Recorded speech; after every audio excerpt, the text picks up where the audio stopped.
And being an artist in residence at Dance Festival has been so grounding and centering, and gives me that escape every week to be able to come and work.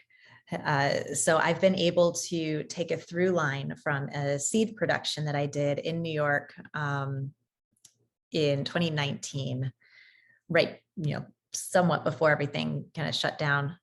Maybe it was 2018, before the pandemic, where I made a small production for one audience member at a time. And we kind of just like did an overlapping loop and like fed them through the performance in immersive theater.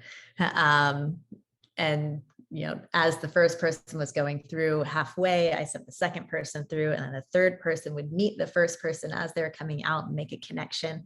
So it was a very fine-tuned, well-oiled machine in order to function. And I knew that I wanted to take that and blow it up into something much bigger, because it was only about 15 minutes. And so my original goal was to take this residency and create the groundwork for some movement-based scenes for what will become. And the more I worked and, dove through everything, and I was using my husband in the first half of the residency because I was very pregnant and couldn't get up and down from the ground at one point. It was, like a 5-minute process. And so he was my body, thank goodness, in the space for a while. And so we made some phrase work, and I decided to stick it on a few folding chairs that linked together that were conveniently already in the space. And once I had my baby, took a break, came back to it, I was like, all right, what am I doing? What is this? Why?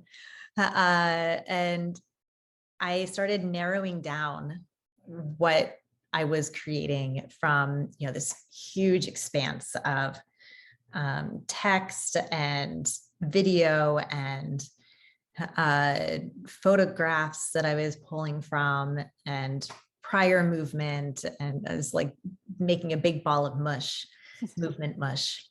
And I started learning all of the phrases because I wasn't able to physically create them on myself. And I started stacking them together and using those chairs as a through line. And so what eventually happened going through all those filters is I created one 10-minute solo that I'm dubbing site adaptive as opposed to site specific. If you want to get technical, it's site specific to those 3 folding chairs. But it's adaptive because I've been able to make connections with some Greensboro artists, musicians, and take it to a few different sites. So Eric Schmidt, who's a percussionist and also has a background in movement and in theater, so he's fabulous. He played for me, and we transferred it from the 3 chairs to a bench, which is not a hard transition. And we did 2 days of performances at Brightleaf Square in Durham. And then in the following month, I worked with Steve Landis, who's a double bassist, also very, very amazing. And we teamed up with the art truck at UNCG. And I transferred all of that choreography to the back of a truck, like a moving truck, like a small moving truck. Yeah. And that was harder.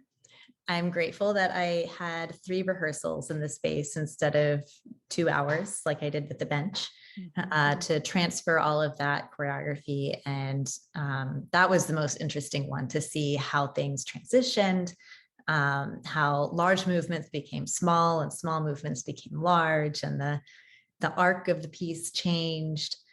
And even the general feeling of the collaboration itself was changed because I was in a different orientation with my musician. And different Eric, musicians, right? and different musicians and different instruments. And, we only had a few rehearsals each to kind of get to know each other. They were perfect strangers before we started this. And so that was really fun. And I'm looking forward to actually showing it in its original form with our artist in residence showing. And I'll make the audience my musicians. I have some bells to pass out. Oh, fun. Yeah, I didn't realize we would get to have that participatory role. Yeah, that's great. Mhm.